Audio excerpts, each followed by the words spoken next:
Cast the Craze is partnered with NSC Roadshow. NSCLiveTV.com and 8 Marketing are proud to present the NSC Roadshow podcast tour. As a creator, come to be treated like a rock star as we take you on a tour with podcasters from around the world. Got a Kickstarter, Indiegogo, or a project you would like to tell thousands about? Come and get on the tour. Are you a podcaster that would like more creators on your show? Come become a tour stop on the tour. What's up, George? Who do we have on the show today? What up, Sam? We have Mr. Dennis Knight on the show today. We're going to be talking to him about his writing and his comic book called Cross. We're also going to be talking about the art of the hustle on Get Your Meds. We have some indie news and we have a shameless plug. So check us out. Check us out. Peace.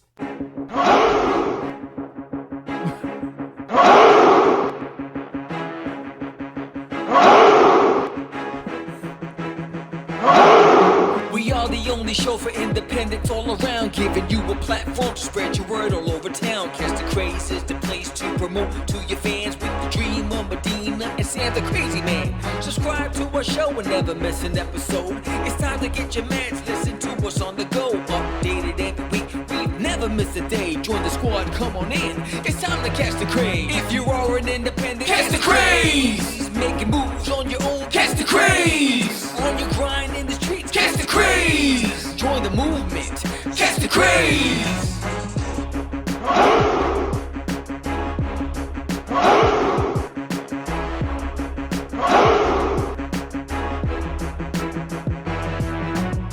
Yeah, George, we did it again. Come on now. You know you want to do it. Catch the Craze.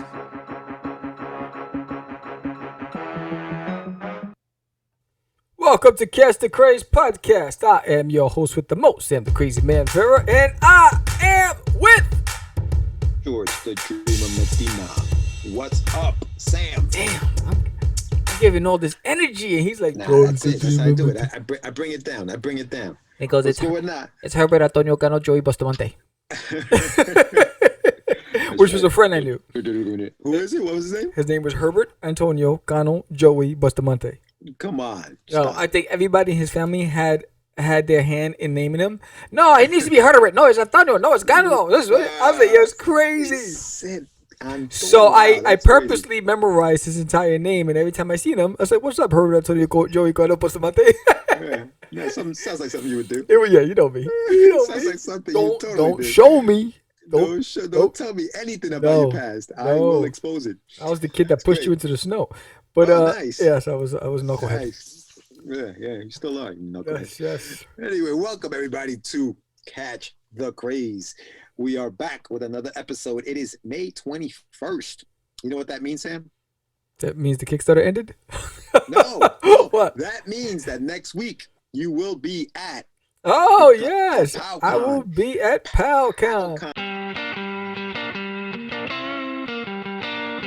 What's up, artists? Want to win some cool prizes? Well, I have a contest for you. Show us your best crazies. That's right. Draw the Catch the Crazies for a chance to win some cool prizes like a feature in the book, interview on the podcast, and some cool swag.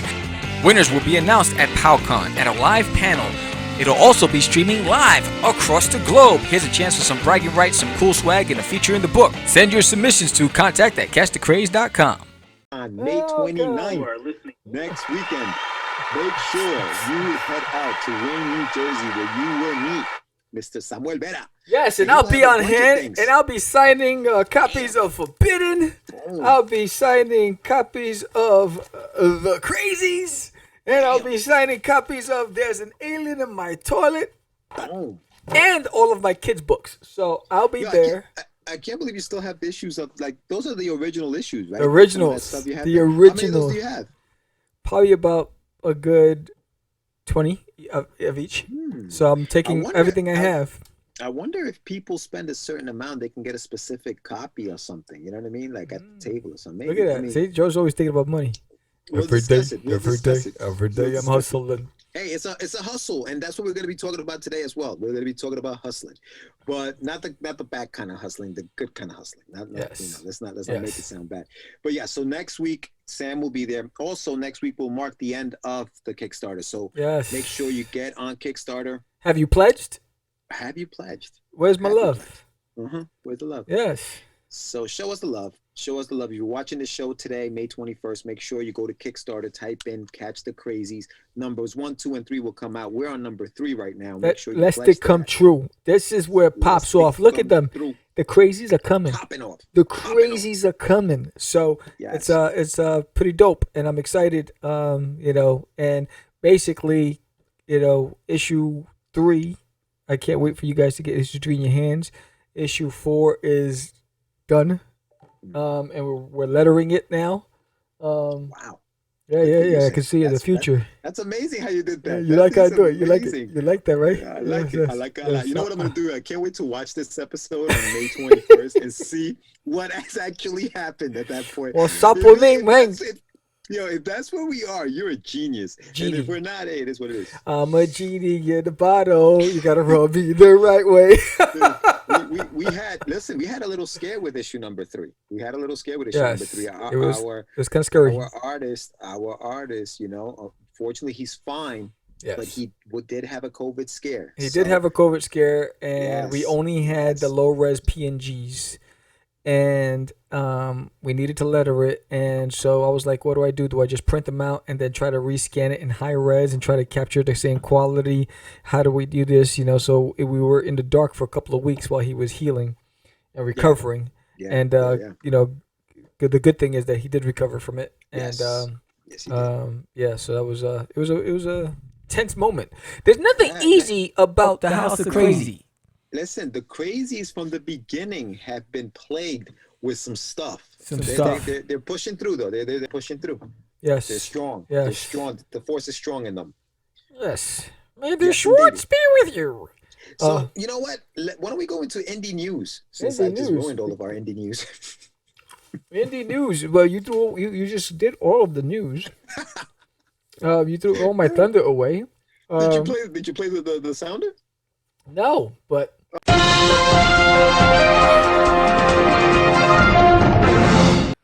in other news, my colleague here stole my thunder.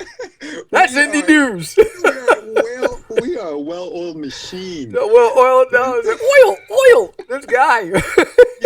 We slipping all over the place. We're so well-oiled. I know. Freaking guys took all my thunder. Oh, No, let me see. We're in May.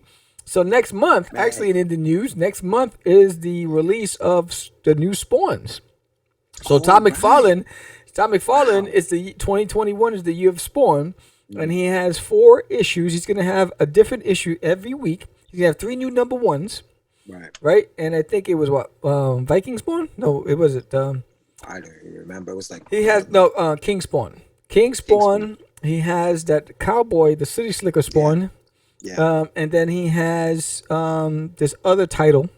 Yeah. I think it's like the whole crew. It's a whole conglomerate. It's like a smorgasbord of Spawn characters. That's right. And so it starts in June. So that's your indie news. I'm looking forward to it. I will be picking up the titles because I want to see exactly how Todd is popping things off for 2021.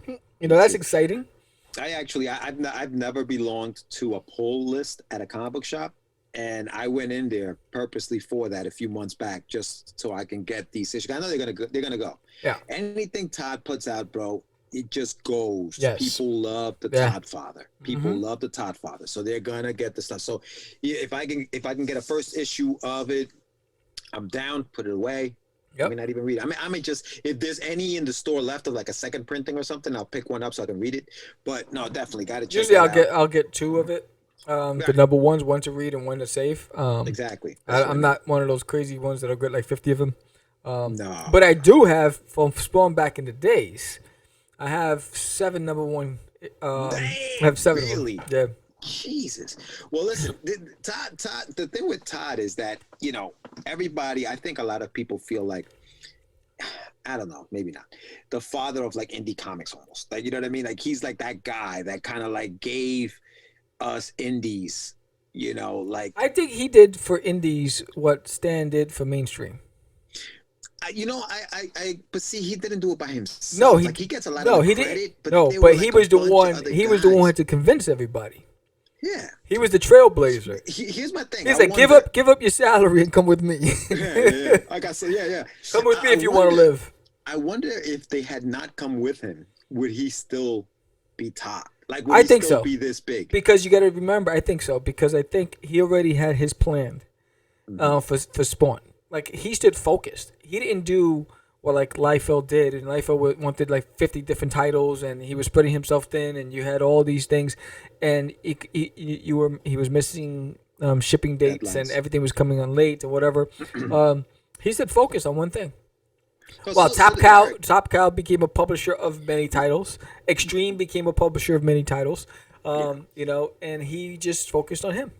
Yeah, I just think that I think what set him apart from the rest of the guys was the fact that he didn't just stay in comics. Like, he was not about just comic books. He's like, all right, listen, I need 3 things or whatever it was. I think he said it was like comics, movies, cartoons. Like, I need those 3 things, and that's how I'm gonna make my serious money. And then he went into toys. It might have been toys. He reinvented toys. He reinvented the whole toy game. But you know, he did. He took that. That I give him all the credit for that. He did the same thing with indie comics. He invented the game. He's the one who says, "Hey, look, we're selling the books because of us." Because Spider-Man was stale, it was selling, but it wasn't. And then Todd put his hand on it, right?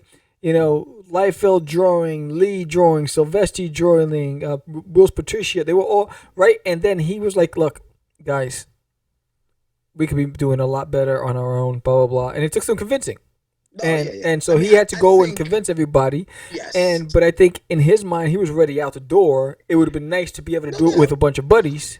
No doubt. See, I think, and I agree, and I think that. But see, I think we can debate that. We can go back and forth and debate it, right? I don't think, and maybe this is it's a harder debate to say that he didn't change toys. Like, I can't even say, yeah, well, no, he changed toys. He changed the way they look. He added articulation to the wrists where there weren't any. He started making them look more like the. He changed comics. He changed Spider-Man's webs. Going back to that. Yes, he's the one who started with the whole news, the webbing in Spider-Man, the big eyes, everything that Marvel was telling him not to do. He was putting him in poses that no human being can ever do, right? And people were like, it was so dynamic. Spider-Man was flying off the covers. The funny thing is, as much and I loved Spider-Man.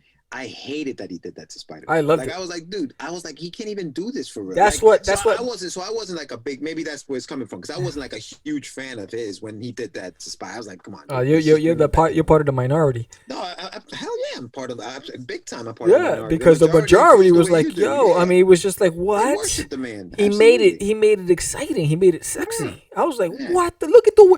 I remember looking at how he did the webbing and trying to mimic that, and I was like, how do I do that? I was like, how did he capture that? You know, I was trying to draw like Todd. It was like, no one can draw like Todd. And it was just so exciting. And then when he came up with Spawn, I was like, what? And what he did with the capes and the chains. I mean, it was just like, he made comic books sexy. He made it fun. And he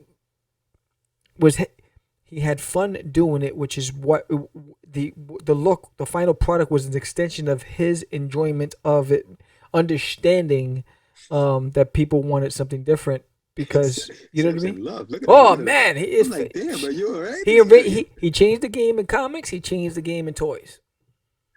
Yeah, he gave people cojones in comics. I'll give you the toys. He gave them cajones. He goes, here's a pair of cajones. Let's go. Right? And, so he made people excited about trying to take risks. I mean, you take risk-taking, resilience, what he had to overcome. And in the beginning, there was some internal stuff. And remember, then people started breaking off from Image and all that stuff, but he still stood on. Yeah. And to this day. The funny thing is that he wasn't the greatest artist. Out of all the guys that left, yes. He no. I mean, just like technically, he just wasn't. And he'll admit it. He admits it. He admits it himself. I was not the best artist. Like, he couldn't draw like Jim. Jim Lee was Jim Lee, the way he does. I love when Jim Lee does Batman and Superman. Yeah. But his creativity is what set him apart, as far as the way he was laying out those panels and all that others. Like, that part of the comic book industry. The comic book industry was upset at the fact that he was doing that stuff. He's like, "What are you doing?" Everybody's always upset. Yeah, he's Stop like, acting up. Don't make people jump out of the panel. That's ridiculous. Make them jump out of the panel. So that's what he did. But you know, and like I said, I like Todd, bro. I really do. I was like, holy cow, this guy is nuts. But I mean, I think again, Todd is almost like Steve Jobs. Steve Jobs reinvented the computer industry. He also changed the game in animation, because he went over and he bought Pixar and he says, "Look, guys, I'm gonna give you the freedom to do what you do best. You just tell me what you need from me." And then he sold it for billions of dollars to Disney. You know what I'm saying? Nobody, because no one wanted Pixar. He took it under, and boom. You know what I mean? So I think what Todd McFarlane had was foresight. He had a vision, and he also had the guts. It takes a lot of guts to just risk it all. You have a cushy job, you have a steady pay. No, but how much did he really risk though? Because they would have taken him back. What do you think? You think Marvel wasn't going to take him back? If that didn't work out, you didn't think Marvel was going to be like, yeah, dude, all right, come on, come work for us. I'm sure they would have. I'm sure they would have made him sweat a bit. Yeah, but he's still taking him back. Because corporate America is very vindictive. You know what I mean? It's like, you know what? All right, it's true. You want to go? Well, we'll bring you back, but at a pay cut. It really. But we'll bring you back, but you're not doing Spider-Man anymore. We're gonna put you on Swamp Thing. You know what I mean? Like, and he probably would have raised the sales of Swamp Thing because he had the fan base. That's my whole point. Yeah. It wasn't about who he had the fan base. People were gonna follow him wherever he went. You understand what I'm saying? So that's what that was. Yes. Yeah, exactly. Like you. I was a toddler. If he's doing Swamp Thing, you wouldn't follow him to Swamp Thing. You wouldn't have bought it. Anything he touched. Yeah. Anything he touched. Where was the risk? I was like, wait, you touched that napkin? I want that napkin. Yeah. I mean, it was just like, for instance, like Stephen Platt. You know, anything that he touched, I wanted a copy of it. I wanted to have it. There's specific artists that I was just so geeked out over. I wanted it. And that's what sets him apart. And to me, that's what sets Todd apart. Yes. Because he's not just a comic book artist. Like Stephen Platt, never heard of him again, right? Because he just remained that guy. He bought that baseball, that Mark McGuire baseball. He bought it. He paid millions of dollars of it, not because he's a fan of McGuire, but because he knew the publicity that he was going to get from buying that you couldn't buy that publicity. So he said, how much I got to spend? And he was bidding. And he wasn't even trying to bid that high. And he got that playbook from Steve Jobs when Steve Jobs did the commercial that that just brought so much notoriety to Apple when she's running on and she throws the and they look like soldiers and it was like, just think different. And I think the trendsetters are the ones who don't play by the rules and are following the one thing that you can't take away from anybody is your instincts. When you trust your instincts and you're passionate and you put the hustle behind it, you're dangerous. And Todd proved to be dangerous in the game, and he's had ups and downs. I mean, we've read all of the stuff that he was going through and the lawsuits and all the other stuff, whatever. But he survived it. Yeah. Nah, man, his fan base, dude. Yeah. And you know what? That's almost like what we're talking about. I mean, his hustle, and that the topic of the day today was, the art of the hustle, and he's essentially mastered the art of the hustle. You know what I mean? Like, he doesn't just stop. It's not, for him, it's not just comics. Listen, comics are not going to make me money. He understands that. I love comics, but that stuff's not going to make me money. And he was probably making good money with Marvel. Right. But he said, no, I need more. I want more. And this is how we're going to get it. So he went into everything else. And he dipped his finger into everything else. Let me see what that's like. Oh, I like that. Okay, I'm going to do that. Mm-hmm. And now he is where he is. I mean, the lawsuit, what was that lawsuit over the hockey player? Yeah. The name of the hockey player he took that he didn't ask for permission for it. He's like, all right, I'll take the lawsuit. It just sold more books. Like, everything just became publicity, and that's part of that hustle. You know what I mean? Yeah. Speaking of hustle,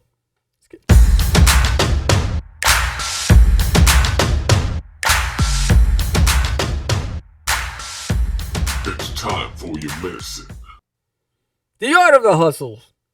Yeah, I mean, you know what's funny, dude? Like, the talk of Todd just became that, because he is that guy. You know what I mean? Like, when you think of hustle and going out there and doing what you have to do to, be above everybody else, that's the playbook, right? That is the playbook. When you are willing to spend the money just because okay, this is gonna pay off in the end. Like you said, you gotta have them cojones and you got to know something. You got to see like that foresight, which not a lot of people have.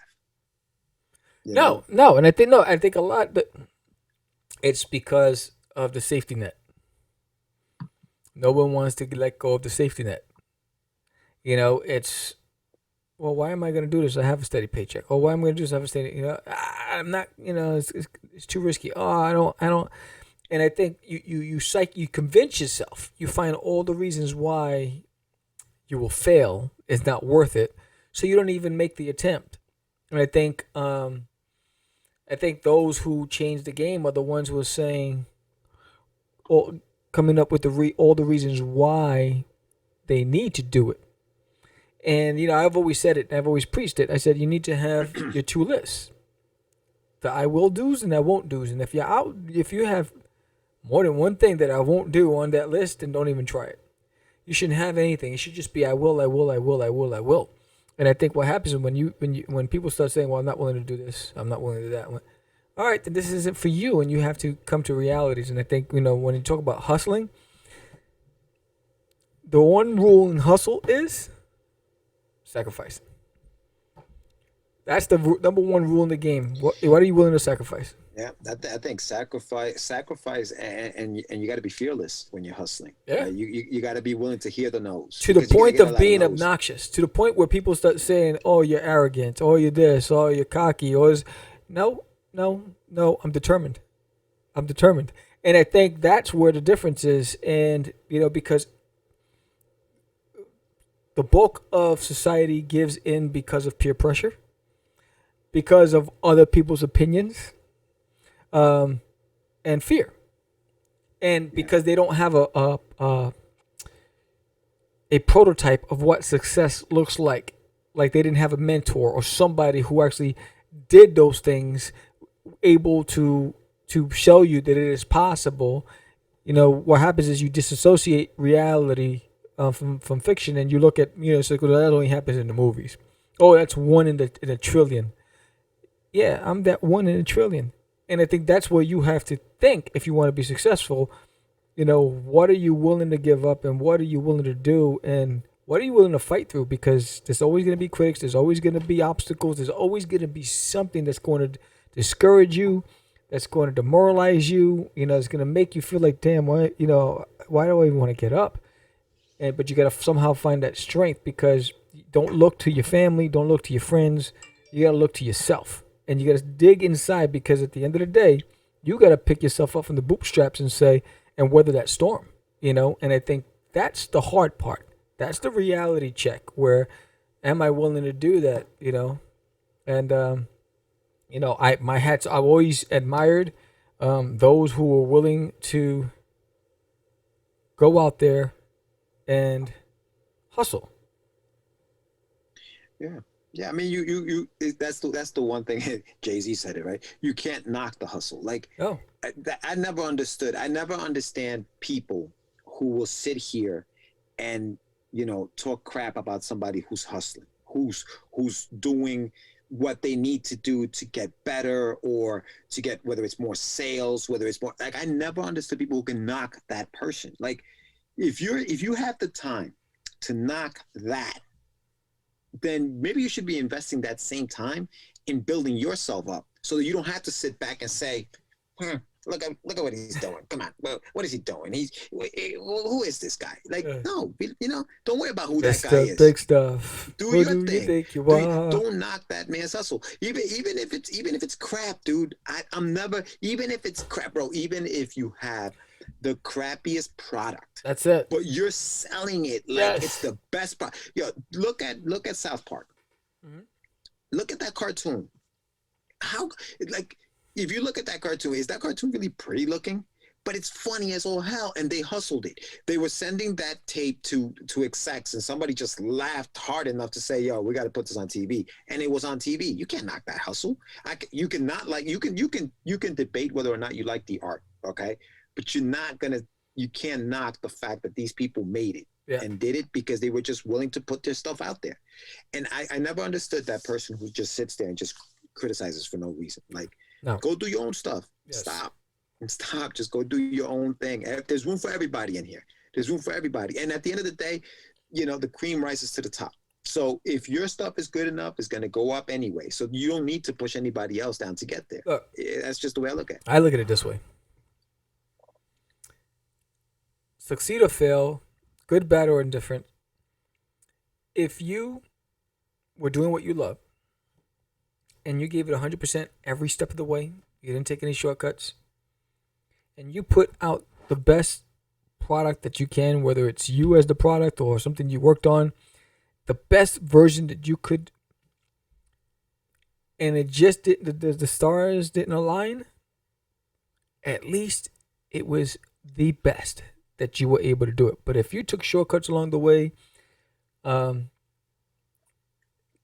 it wasn't your best, and you fail, you only have one person to blame. But don't worry about critics. There's always going to be critics. I mean, I've shared stories about critics on the show. There's always somebody who has a comment, always somebody who has an opinion, always somebody who sits on a high horse looking down. You know, and I don't have time for that. I don't give it life. And I think where people fall into the traps is when you give it life. You know, if you believe in you and you believe in your product, do what you do best.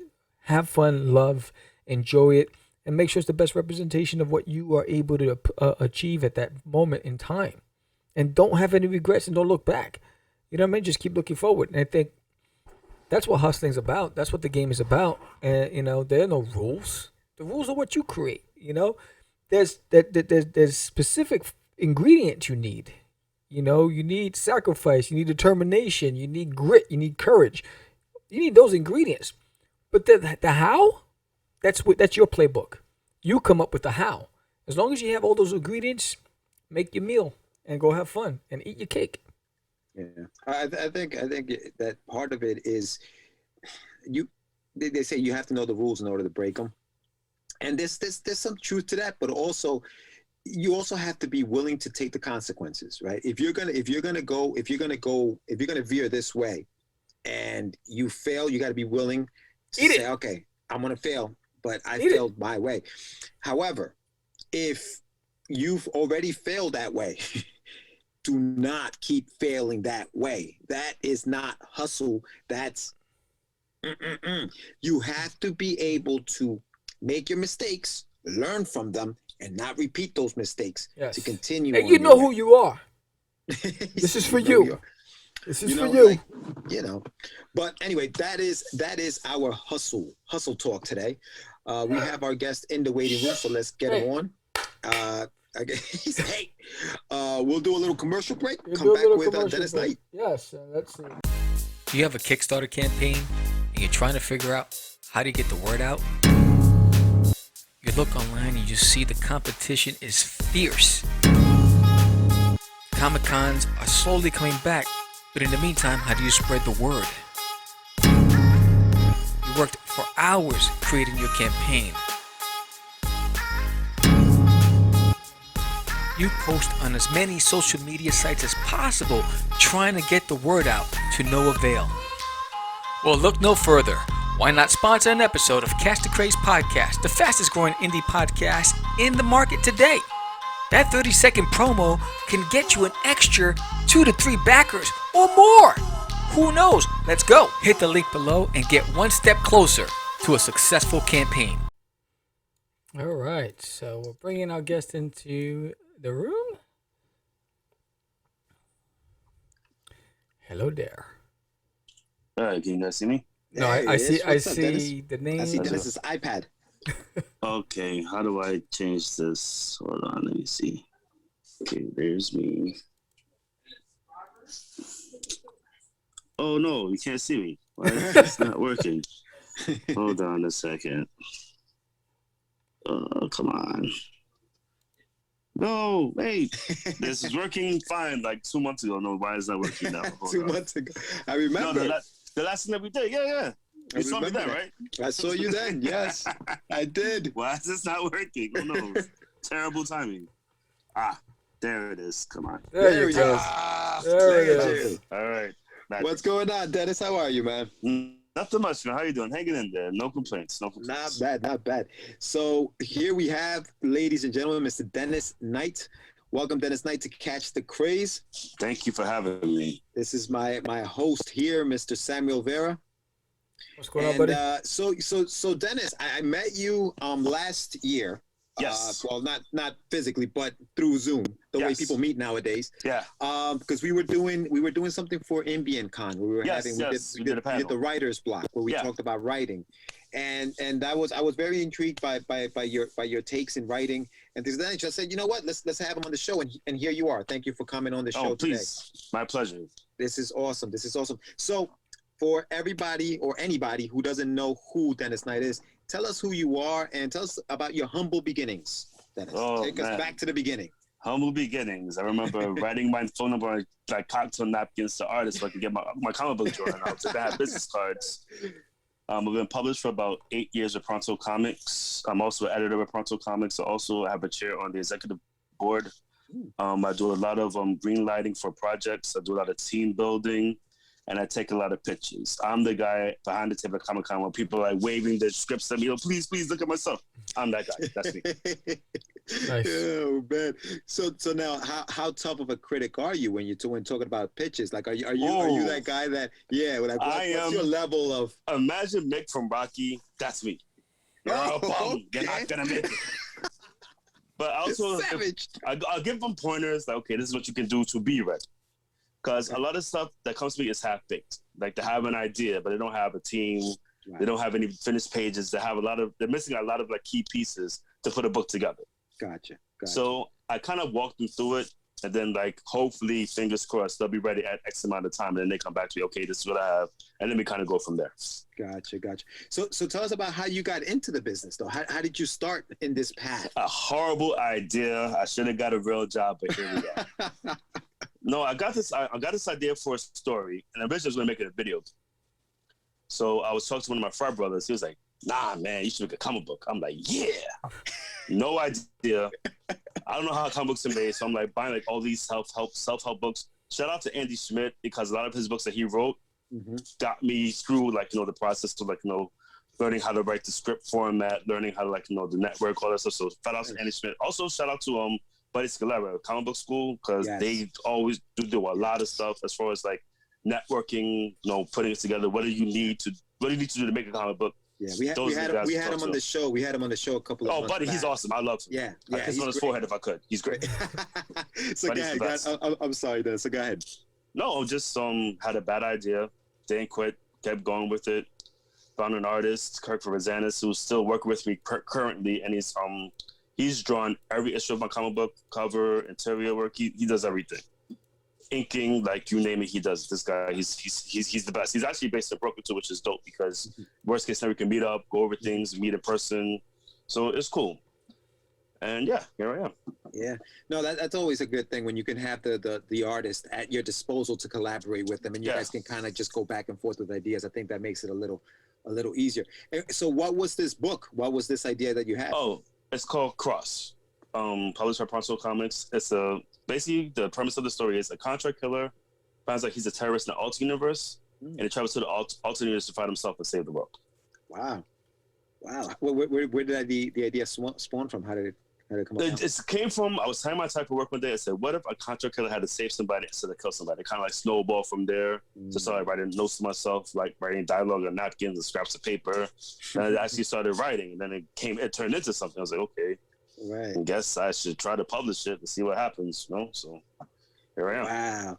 The path to publishing, Dennis, how tough was that? How tough was the path to publishing? Tell us let me tell you something. I cried myself to sleep almost every night, crying at the bar because nobody wants me. It's tricky because it's like, first of all, not all publishers publish all stories. So you have to kind of know what you're pitching to the publisher in the first place. So my advice to anybody, go through the submission guidelines first before you even submit, because you're going to waste a stamp and your pitch. Yeah. So I went through a lot of publishers, and the big two, they usually don't take original ideas. So if you're going to submit to DC or Marvel, if you're independent, don't do it, because they're not going to read it. Just make sure you know what you're pitching. Follow their guidelines specifically, because once you miss a thing, it goes in the trash. Let me read it. Wow. So I submitted to Image. I submitted to a bunch of independent publishers, just like throwing out packets every week. And then actually Kirk, he told me about Pronto Comics that was based in New York City. So I looked them up, and then like by the time I looked at Pronto, we already had 4 issues already done, like complete done. Like it was like we sold tomorrow. Once I submitted to Pronto, and I was like, wow, this guy he has 4 issues already. Same team worked on everything, and then Pronto decided to give us a go. So I've been with Pronto ever since. Wow, good for you, man. Good. How many issues are you into now? I have 6 in print, and Kirk is actually drawing number 7 now. So number 7 should be done by the end of the month. All right. That's awesome, man. Nice. So tell us about your reaction to your first rejection letter. It's tough because like, you know, you think you're great, you think you're this amazing writer who like writes all these great ideas. So why wouldn't a publisher want you? Right. And then no, not so much. So, you know, you just get thick skin, you know, like, you know, it comes with the business, you know, you take your lumps and you keep moving forward. That's all you do. Right. So how many did you get in total? It got to the point where they just stopped responding to me. Yeah. So at that point, it's was from either you quit or you're going to keep going. So it's brutal, man. It's brutal. They don't care. They don't care. They don't care how nice you are. They don't care how well you can spell. Spelling bee champ. They don't care. They really don't care. Spelling bee champ. Let me find out you're a spelling bee champ. That is 1976. I knew it. He mentioned it because he is. He snuck it in there. Oh, so then you either fight through it or you quit. So what made you decide to keep going? It really was the money that I invested in the project so far is like thousands of dollars for like artwork and concept drawing, like all these things. Is like, if I quit now, I lose all this money and I don't get it back, and I had nothing to show for it. So keep going. Yeah. No, and you know what? It really is that, and that's what it boils down to, right? Like we were talking about it on the show. We talk about hustle, and how you just have to say, all right, I don't care anymore. I'm going to do this, and that's where that hustle comes from. Now, as like last year, obviously the pandemic hit.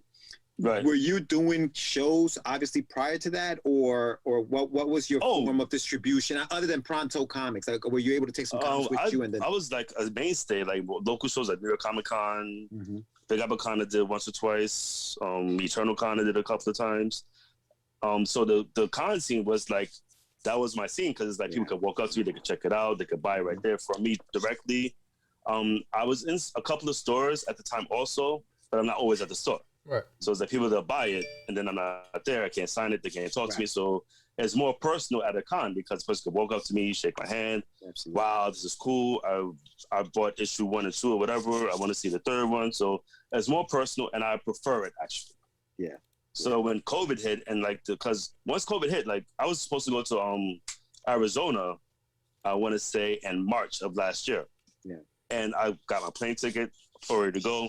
They was like, nah, we can't do it because of XYZ. I was like, yes. But I got it because it's a global pandemic. Like people are getting really sick. So you got to be safe. You got to protect yourself. You got to protect others. So I understood that. It was just like, it was a crush for me because I really want to go to Arizona to try the food. Sure. Right. Yeah, no, definitely. So what was your first Comic Con from the other side of the spectrum versus being the person trying to get someone to look at your work from someone promoting your work? The cool guy sitting behind the table? Yeah, you were that guy. The guy behind the table? New York Comic Con 2012. Okay. I was nervous and I wanted to throw up. It was terrible. It was a terrible and wonderful experience at the same time. Yeah. Because when I first got there's like all these bright lights, like all these like booths are set up, and like everybody's walking around, they're shoving me around. I'm like trying to get to the booth to see my comic, and I saw it in print for the first time. Oh yeah. And this guy was like, "Can I help you with the guy that was running the booth?" Because Pronto was selling our comic books out of Collector's Kingdom. There was a store based in Long Island that had a booth there. So the first time I saw my comic book in print, because I was talking to Dominic Sperano, who's editor-in-chief. I was talking to him through email, but I never met him physically until that year. And then he said, "Okay, your comic book's over here. You're all set up, blah, blah, blah." And I saw my comic book like on the stand for the first time in my life. And this guy was like, "Can I help you?" "Nope, you can't help me right now." I was staring at my comic book like that's my pride and joy, like years of blood, sweat, and tears. I finally see it like on the stand. And so he comes back. He goes, "Can I help you?" "No, you can't help me. Can't you see I'm looking at my comic book?" He goes, "You made that?" "Yes, I made that." So after that, we got the best of friends. So he was pointing people out to me. So, this guy is just his first comic book. Check it out. And it actually sold out of New York Comic Con my first time. Wow, good for you, man. And I was like, can I quit my job now? No. Done. Because writers, when you work in the comic book industry, unless you're like, Tom McFarlane and Jim Lee, you're poor. Mm-hmm. Just accept of being poor and just like love what you do. Yeah, right. Because not a lot of money in it. No, you're right. Absolutely. You're right. Absolutely. So let's talk about that. So you're on an emotional high. What happens after that? You kind of like, you ask yourself, okay, what's next? Now what do I do? Because it's like for me, I was very, very goal driven. Like my goal was to get the comic book made. That was my goal. And I accomplished that goal. So then I was like, oof, all right. Now what? I guess I write more stories. I started networking. I started getting partnered onto other projects. So I just wanted to do more. I wanted to like be better. You know what I mean? It's just like, I want to be the best. Yeah. The only way you can be the best is like if you keep working, if you keep like networking, working with other people, and like, that's what I did. So you were printing through Pronto. At what point did you become their guy, like the guy who now is listening to pitches and all right, let's see what happens? A couple of years, and it's funny because I just asked them, hey, what's it like to be editor? Oh, there you go. They gave me a script. Edit this. I'm like, all right. This is what it's like. Yeah, no, like they swing, like there was no training, there was no seminar. Oh, you want to be editor here? There you no go. seminar. And it was a cool process because it's like I really like learned by trial and error. Because at first, as an editor, you don't want to mess up somebody's vision. Mm-hmm. You don't want to alter the words too much. You just want to make it better. Yeah. So at first, I was like, okay, this should be a Q and not a J, like little tiny things.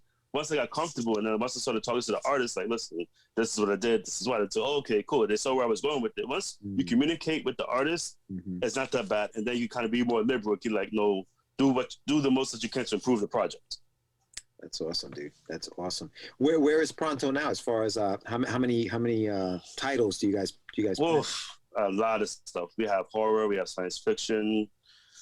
We have manga. That's how you say it, manga. And also there's I think the biggest book that we had like over the years was this horror anthology. Because it was like different horror stories and like by a bunch of different artists. Right. So you got a whole bunch of different art styles in one book. Yeah. So those would sell like hotcakes. As soon as like we were open for business, they would fly up the shelves. It was amazing. Wow. That's awesome. Yeah, you know what's funny? I have a friend, Aníbal Arroyo, who we have this debate all the time. Do anthologies really work, right? And like, for me, I'm like, well, do I really want to see different artists, or maybe do I just want to buy one book and I just want to buy the one book?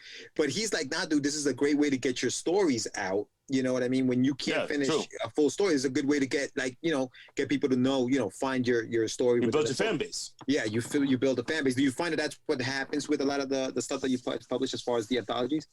I think so, yes, only because it's like a lot of anthologies are about like new up and coming artists. So like they don't really have a platform yet. Yeah. So once they get the platform going, then they start going and they start doing solo stuff. And then that's the goal, because like a lot of these like old heroes like Thor, Doctor Strange, Iron Man, they all started like anthologies from Marvel before they got their own books. Right. Yeah. So it's a way, like it's slow going, but you really can build an audience through these short stories, and they evolve into like these full-fledged books. So it is possible. It can happen. Nice, dude. Nice. How did the pandemic? How did it affect your? Are you guys in previews? Like did that? Because I know Diamond was out for a while. Are you guys in Diamond previews? Shut down for months. Yeah. Are you guys in previews, and did that affect you guys? And how did it affect you guys? We're not in previews per se, but we do we do a lot of our merchandise, not merchandise, but a lot of our sales through Indie Planet. Yeah. Where people can order it digitally. So we have like previews of the comic books on Indie Planet. We have a new book. We put it up there, so we direct hey, check out Indie Planet. The website kind of like directs them to Indie Planet, so they can like buy the comic books that way. It's just they can't physically buy them. Right. Gotcha. Yeah, smart. Yeah, interesting. So you have your first book. You get picked up by Pronto. You're now behind the scenes, but you still want to create. How do you balance your time? Oh, I don't sleep. Kobe's my best friend. Simple. I work a full-time day job, and like on my days off in my office here, my creative team, they're outside, was working on something before, and you just have to really want it. Like, I have to balance my time as best I can. As long as I'm not late for work or don't get fired, I can sleep later. That's what I see it.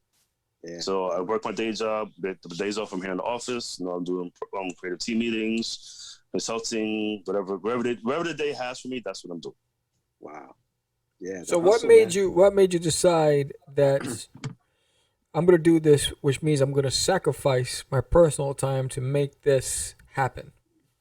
No, because I think comic books are a beautiful art form, and it takes time, it takes passion, it takes know-how to make these comics. So you really have to want to be a part of the industry to make the personal sacrifices, because if you're in it for the money, don't bother, because the money's not there. You have to do it for the love of the art. Right. So long-term game. So not short-term, but what's your long-term game? The long-term game is just to make cool stories, maybe branch out into other forms of other mediums like TV, movies, music videos, because I have the vision in my mind. I just can't draw it out. So I can express my vision to somebody else, and they can make it happen. Boom. That's the creative teams are made, and that's what they do. Yeah. So right now you have Cross. Are you working on anything else, Dennis? Yeah, I'm working on a couple other things. I'm working on with Jeff Strange, Strange World Comics. He's launching his universe. I'm helping him put that together. Okay. I'm also working with ICU Media. We are working on a musical comic book. Oh. And we're actually putting that together right now. The first issue should be done by the end of April, but we're probably not going to launch until next year, because since there's music involved, Michael Butler, who's like the musician side of it, he has to pick out the songs that he wants to place with images and time it and do, because our end goal is to make a motion comic. It's going to be a motion comic, a print comic, and a digital comic. So with the motion comic, you have to know the movements, match it with the music and the scene and loop it how many seconds. That's going to take some time. Yeah. That's awesome. So we want it perfect before we release it. So even if the issues are done, we're not going to release it until it's ready. Oh, wow. Good for you. And it's going to be an ongoing series, or is that going to be like a... Yeah, well, we had a meeting about this last week. It's probably going to be 12 issues for the first arc. Okay. And then we're going to go into backstories and other stories to the other characters. So it's going to be an ongoing project. Nice, man. That's a pretty big undertaking when you have music and all this stuff. Yeah, it's a lot of time. So you're going to be busy. You're going to be busy for the next year. Very much so, yes. Yes. Dennis, that's great, man. And where can people find you? Where can people find information about Dennis? Where do they go? Facebook page. Also have the Night Rider page. I'm on Twitter also. My Twitter is you would think I know my Twitter. Oh, Mr. Night Rider is my Twitter. There you go. I'm on Instagram, the Night Rider. So people can send me a shout. Have any questions, need advice, hit me up. Happy to share it. Good stuff. What is your submission process right now at Pronto Comics? Are you guys looking for submissions? If people are interested, should they be sending you stuff or just... yeah, I mean, as far as submissions go, it depends. Mm-hmm. Don't give me just an idea.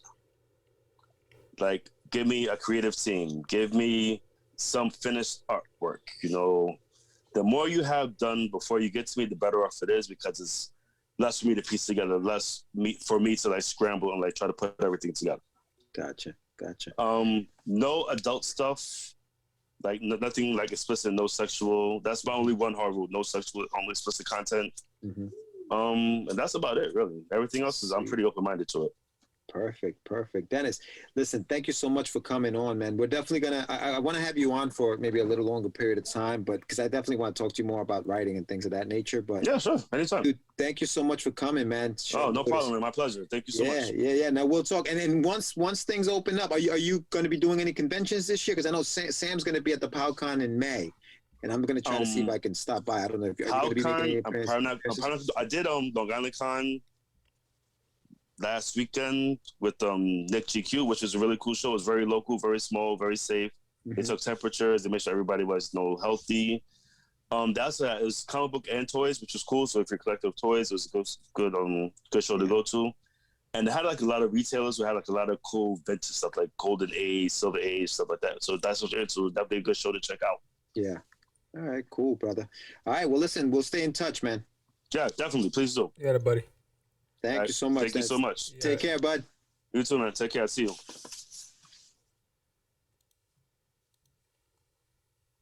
All right, we're back, and that Dennis was Knight. Dennis Knight. Yes, That's awesome, man. Pronto Comics. Yeah, check that out. I definitely have to pick up some of his book because I want to check out Cross. I like the concept behind that book. And I love the fact that he's out there doing his thing, man. He doesn't sleep. The man does not sleep. No, and he's hustling. It went back into our conversation about hustling and the sacrifice. He says, you know what? I'll sacrifice sleep to make my dreams come true. That's right. He's got the 9 to 5. He's like, as long as I don't get fired, don't knock the hustle.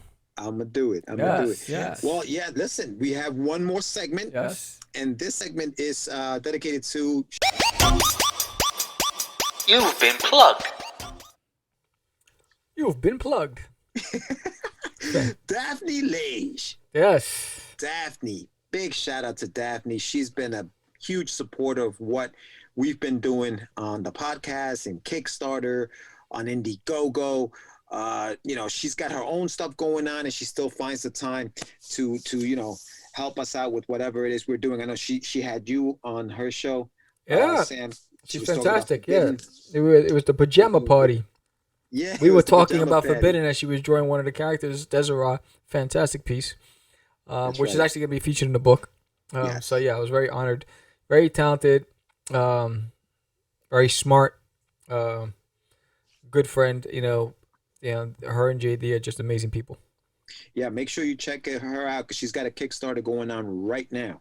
It ends at the end of the month, so definitely check it out for her Ego Raven book that she's got out. This is the second issue. The first issue was dope. I got a copy of it. It's sensational. Really, really great. She's a good artist, but she's also a great writer. So, Daphne Lage, you've been plugged. You've been plugged. So, if you want to promote one of your products, if you have a convention you're going to go to, you have a comic come out in bookstores, it's going to be in previews, you have a Kickstarter, you have an Indiegogo, crowdfunding. Why not sponsor one of our episodes with a 30-second commercial spot? It ranges anywhere between $5 to $10, or you can get a package deal at 4 episodes for $25. That's a special discount. That's the savings of $15. Who doesn't want to save $15? That's like what? 3 Frappuccinos at Starbucks. Yes, save those those ducats and be a sponsor of Catch the Craze. And all you have to do is hit the link below, and it'll take you to the page where you can select your sponsorship level, pay, and send us your file. That's as simple as that works. Simple. Yeah. Make sure you are subscribing to the channel, guys. Thank you so much for watching this show. Subscribe, like, comment. Go to Kickstarter. Support the Crazees. Issue 3 is coming out, so make sure you go on there before it runs out. And next week, make sure you go out to PowCon. See me there. It's going to be fun. George might be around with that microphone getting some interviews. Paparazzi. I may be popping around. I'm your biggest fan. I'll follow you until you love me. Paparazzi. All right, you little monster. Anyway, thank you guys. Yes. And we'll see you next week. I'm Sad the Crazy Man Vera. George the Dreamer Medina. The Dreamer Medina. It's just it's not. Crazy. Acquiesce. No, I was talking about my friend Acquiesce. I met him the other. Say my name, right? This is what you were thinking? Oh, he described me. He said, I'm the. What? Catch the Craze. You're listening to Catch the Craze. You're listening to Catch the Craze. You are listening to Catch the Craze on Catch the Craze. You're listening to Catch the Craze.